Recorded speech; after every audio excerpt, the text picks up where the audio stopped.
Hello everyone, আপনি যদি ১৯তম নিবন্ধন প্রত্যাশী হয়ে থাকেন তাহলে আপনাদের জন্য ব্রেকিং নিউজ নিয়ে চলে এসেছি। আপনি জানতে পারবেন যে কবে ১৯তম নিবন্ধনের সার্কুলার আসতে যাচ্ছে। বিজ্ঞপ্তি নিয়ে অনেকে ধোঁয়াশার ভিতরে ছিলেন, আপনাদেরকে জানিয়ে দিতে চাই আপনারা খুব তাড়াতাড়ি বিজ্ঞপ্তি পেয়ে যাবেন। এই ভিডিওটি পুরো দেখলে আপনি জানতে পারবেন যে বিজ্ঞপ্তি কবে আসতে পারে। মানবন্টন নিয়ে অনেকের ভিতরে অনেক ধোঁয়াশা রয়েছে। অনেকে ভাবছেন মানবন্টন কেমন হবে, লিখিত থাকবে নাকি লিখিত এমসিকিউ মিশ্রণ থাকবে নাকি শুধু এমসিকিউ থাকবে, সে সকল বিষয়ে কিন্তু আলোচনা করা হয়েছে। আপনি যদি ১৯তম শিক্ষক নিবন্ধনের মাধ্যমে প্রথমবার পরীক্ষা দিয়েই শিক্ষকতার এই মহান পেশাতে আসতে চান তাহলে আমার ইউটিউব চ্যানেলটি সাবস্ক্রাইব করতে হবে। আমি কিভাবে মাত্র ২ মাসের প্রিপারেশন নিয়ে শিক্ষকতার এই মহান পেশাতে এসেছি, কি কি টিপস ট্রিক্স ফলো করেছিলাম তার সকল কিছু কিন্তু আমি ভিডিওর মাধ্যমে আপনাদেরকে জানিয়ে দিব। তার জন্য আমার ইউটিউব চ্যানেলটিকে সাবস্ক্রাইব করতে হবে, ভিডিওতে লাইক করে দিতে হবে এবং কমেন্ট বক্সে লিখে জানাতে হবে যে আপনি কোন বিষয় থেকে শিক্ষক নিবন্ধনে আবেদন করবেন।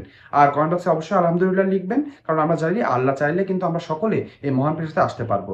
সামনে শিক্ষকতা পেশা অনেক আকর্ষণীয় হয়ে যাবে, এখানে অনেক সুযোগ সুবিধা বৃদ্ধি পাবে। এই জন্য আপনাদেরকে বলবো যারা সত্যি সত্যি চান এই পেশাতে আসতে তারা এখন থেকে পড়াশোনা শুরু করে দিন। প্রিপারেশন কিভাবে নিতে হবে তার একটি ভিডিও লিঙ্ক আমি ডেসক্রিপশন বক্স এবং কমেন্ট বক্সে দিয়ে দিব। এই ভিডিওটি শেষ করে আপনি সেখান থেকে লিঙ্কে ক্লিক করে ভিডিওটি দেখে নেবেন। তাহলে চলুন দেরি না করে আমরা কম্পিউটার স্ক্রিনে চলে যাই, সেখান থেকে আপনাদেরকে জানিয়ে দিই ১৯তম শিক্ষক নিবন্ধন রিলেটেড সর্বশেষ কি আপডেট রয়েছে এবং সার্কুলার বা বিজ্ঞপ্তি কবে আসতে পারে। তাহলে চলুন দেরি না করে আমরা চলে যাই। হ্যালো এভরিওয়ান, আমরা চলে এসেছি আমাদের কম্পিউটার স্ক্রিনে। এখন আমরা জেনে নিব ১৯তম শিক্ষক নিয়োগ বিজ্ঞপ্তি কবে প্রকাশ পেতে পারে, সে নিয়ে সর্বশেষ কি আপডেট রয়েছে, মানবন্টন কেমন হতে পারে, সর্বোপরি ১৯তম নিবন্ধন প্রত্যাশী যারা রয়েছেন তারা সর্বশেষ আপডেট পেয়ে যাবেন এই নিবন্ধন রিলেটেড। তাহলে চলুন আমরা দেরি না করে জেনে নিই। ঈদের আগেই বিজ্ঞপ্তি প্রকাশের পরিকল্পনা। বেসরকারি প্রতিষ্ঠানে শিক্ষক নিয়োগের লক্ষ্যে ১৯তম শিক্ষক নিবন্ধনের বিজ্ঞপ্তি আসন্ন ঈদ উল ফিতরের আগে প্রকাশ করতে চায় এনটিআরসি। অর্থাৎ এনটিআরসি এক সূত্রের মাধ্যমে আমরা জানতে পারলাম যে ঈদের আগেই কিন্তু এনটিআরসি চেষ্টা করছে যে ১৯তম শিক্ষক নিবন্ধনের যে বিজ্ঞপ্তি রয়েছে সেটি প্রকাশ করতে। শূন্য পদে তথ্য সংগ্রহ। আপনারা সকলে জানেন যে আপনার পুরো বাংলাদেশে সকল প্রতিষ্ঠানে শূন্য পদে তথ্য সংগ্রহ করা হবে। সেই শূন্য পদ যখনই এনটিআরসি এর কাছে এনটিআরসি এর কার্যালয়ে পৌঁছাবে তারা সেই পদের বিপরীতে আপনাদেরকে পরীক্ষা নিবে। অর্থাৎ ধরেন সারা বাংলাদেশে যদি ১০০ জন ১০০টা স্কুলে ইংরেজির জন্য ভ্যাকান্সি থাকে, অর্থাৎ ১০০টা ইংরেজি টিচার প্রয়োজন, আপনাকে পরীক্ষা নেওয়া হবে সেই ১০০টার প্রতিষ্ঠানের জন্য আপনাকে ২০০ জন প্রার্থী রাখা হবে এবং পরীক্ষার মাধ্যমে ভাইবার মাধ্যমে সবকিছু বাদ রেখে ১০০ জনকে সেই প্রতিষ্ঠানে নিয়োগ দেওয়া হবে। এভাবেই কিন্তু কাজ হয়। এই যে শূন্য পদের চাহিদা, এখন কার্যক্রম শুরু করবে এনটিআরসি। চলতি সপ্তাহ থেকে শিক্ষা প্রতিষ্ঠানগুলোর শূন্য পদের তথ্য সংগ্রহ শুরু করবে এনটিআরসি। প্রতিষ্ঠানগুলোকে ই রিকুইজিশন জমা দিতে ১০ দিনের সময় দেওয়া হবে। অর্থাৎ প্রত্যেক প্রতিষ্ঠানে কোন কোন শিক্ষকের প্রয়োজন রয়েছে তার একটি লিস্ট দেওয়া লাগবে এনটিআরসি-কে, সেটা আগামী ১০ দিনের ভিতরে কার্যক্রম শুরু হবে। সময় বাড়ালে সার্কুলার পিছাতে পারে। যদি ই রিকুইজিশনের সময়সীমা বাড়ানো হয় তাহলে বিজ্ঞপ্তি প্রকাশের নির্ধারিত সময় আরো পিছাতে পারে। আপনারা সকলে জানেন বাংলাদেশে অনেক প্রতিষ্ঠান রয়েছে, দেখা যায় যে ১ সপ্তাহ বা ১০ দিন সময় দিলে সবগুলো প্রতিষ্ঠান সময় মতো এডুকেশন বা শূন্য পদের চাহিদা দিতে পারে না। তারপরে এখন প্রত্যেক প্রতিষ্ঠানে ঈদের ছুটি চলছে, এজন্য হয়তো পরে আরো ১ সপ্তাহ বা ৫ দিন কিন্তু বিজ্ঞপ্তির রিকুইজিশন বা শূন্য পদের চাহিদার জন্য সময় বাড়ানো হতে পারে। যদি সময় বাড়ানো হয় তাহলে দেখা যাবে যে ওই সাইড দিয়ে কিছু বিজ্ঞপ্তি আসতে কিছুদিন সময় এক্সট্রা লাগবে। সময় বাড়লে সার্কুলার পিছাতে পারে, সেটা আমরা জেনে গেলাম। আবেদন শুরু ঈদের পরে। ঈদের আগে সার্কুলার প্রকাশ হলেও অনলাইনে আবেদন শুরু হবে ঈদের পর থেকে, অর্থাৎ আপনি অনলাইনে ঈদের পরে আবেদন শুরু করতে পারবেন, যেটা কিন্তু আমি আগের ভিডিওতে জানিয়েছিলাম।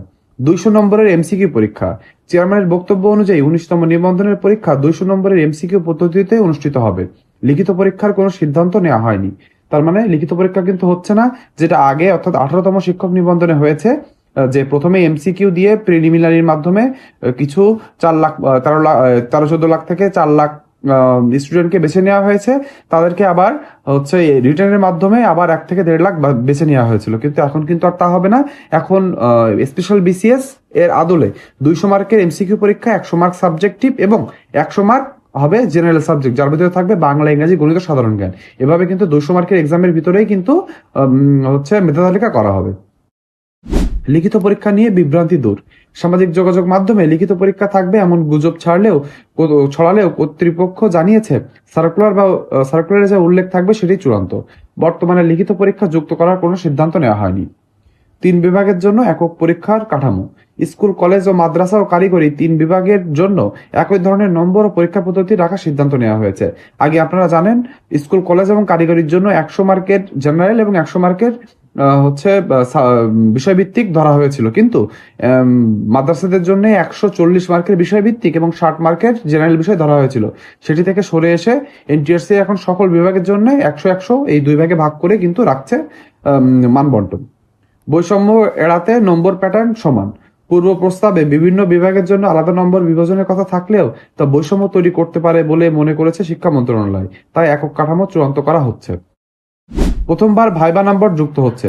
18তম শিক্ষক নিবন্ধনের মাধ্যমে আমরা যারা শিক্ষকতার এই মহান পেশাতে এসেছি, আমাদের সময় কিন্তু ভাইবা হয়েছিল। ভাইবা কিন্তু আগে হয়নি এমন না, কিন্তু ভাইবার যে মার্কটি ছিল সেটি শুধু শুধু ছিল পাস এবং ফেল, অর্থাৎ আপনি পাস করেছেন নাকি ফেল করেছেন। আপনি পাস করে গিয়েছেন, সে নাম্বারটি কোথাও যোগ হতো না, কিন্তু এখন থেকে অর্থাৎ 19তম শিক্ষক নিবন্ধন থেকে আপনি ফেল করলে তো বাদ গেলেনই, কিন্তু পাস করলে আপনি কত মার্ক পেয়ে পাস করলেন সে মার্কটি মূল নাম্বারের সাথে যোগ হবে। এই জন্য ভাইবা কিন্তু খুব ইম্পর্টেন্ট হয়ে গিয়েছে। আমি কিভাবে ভাইবাতে খুব ভালো করেছিলাম, ভাইবাতে কিভাবে ভালো ইমপ্রেশন ক্রিয়েট করা যায়, তার সকল টিপস এন্ড ট্রিক্স পেতে হলে আমার ইউটিউব চ্যানেলটি সাবস্ক্রাইব করতে হবে। এই জন্য বলবো, যারা 19তম শিক্ষক নিবন্ধন প্রত্যাশী রয়েছেন, যারা প্রথমবার পরীক্ষা দিয়ে শিক্ষকতার এই মহান পেশাতে আসতে চান, তারা আমার ইউটিউব চ্যানেলটি অবশ্যই সাবস্ক্রাইব করবেন। বয়স গণনার নতুন নিয়ম। 19তম নিবন্ধনের বিজ্ঞপ্তি প্রকাশের দিন থেকে প্রার্থীদের বয়স গণনা করা হবে, যাতে খুবই সুবিধা হবে। আগে করা হতো যাতে 1 থেকে 1.5 বছর শিক্ষার্থীরা পিছিয়ে যেত, কিন্তু এখন যেহেতু সার্কুলার সাথে বয়স গণনা হবে, এই জন্য দেখা যাবে সার্কুলার আসার আগে যাদের 35 বছর পূরণ হয়নি তারা কিন্তু অবশ্যই এই কাজটি করতে পারবে। ই রেজিস্ট্রেশন কার্যক্রম সম্পন্ন। গত 9 ফেব্রুয়ারি রেজিস্ট্রেশন শুরু হয়ে 22 ফেব্রুয়ারি পর্যন্ত চলার কথা ছিল, পরে সময় বাড়িয়ে 1 মাস পর্যন্ত করা হয়। এখন ই রেজিস্ট্রেশন কার্যক্রম শুরু হবে, অর্থাৎ ই রেজিস্ট্রেশন এটা কিন্তু আপনাদের জন্য না, এটি প্রতিষ্ঠানের জন্য। এই রেজিস্ট্রেশন আমার যেমন প্রতিষ্ঠানের রেজিস্ট্রেশন আমি কমপ্লিট করেছি, এখন ই রেজিস্ট্রেশন হবে। এজন্য আপনাদের এ নিয়ে কোনো ভাবার দরকার নেই। সার্বিকভাবে 19তম শিক্ষক নিবন্ধন নিয়ে বড় কোনো কাঠামোগত পরিবর্তন না এলেও ভাইবা সংযোজন বা বয়স গণনার নতুন নিয়ম প্রার্থীদের জন্য গুরুত্বপূর্ণ বিষয় হয়ে দাঁড়িয়েছে। সর্বশেষ আপডেট আমরা জানিয়ে দিলাম, আর একবার লাস্ট এসে জানিয়ে দিই, ঈদের আগে সার্কুলার চলে আসবে, ঈদের পরে আবেদন শুরু করতে পারবেন। এখন থেকে প্রিপারেশন শুরু না করলে অনেক পিছিয়ে পড়বেন, কিন্তু শিক্ষকতা পেশাতে আসতে পারবেন না। আপনারা যদি 19তম নিবন্ধনে কিভাবে প্রিপারেশন শুরু করবেন তার ভিডিও চান, আমি কমেন্ট বক্সে এবং ডিসক্রিপশন বক্সে ভিডিও লিঙ্ক দিয়ে দিব। আপনি সেটা ফলো করলে কিভাবে এই 200 মার্কের ভিতরে অন্য মানুষের থেকে এগিয়ে থাকবেন তার টিপস এন্ড ট্রিক্স দেওয়া থাকবে। আজকের ভিডিওটি এই পর্যন্ত। পরবর্তীতে 19তম রিলেটেড ভিডিও পেতে হলে আমার ইউটিউব চ্যানেলটি সাবস্ক্রাইব করে রাখবেন। ভিডিওতে একটা লাইক করে দিবেন এবং কমেন্ট বক্সে আপনার যৌক্তিক মন্তব্য লিখতে ভুলবেন না। আজকের ভিডিও এই পর্যন্ত। সকলে ভালো থাকবেন।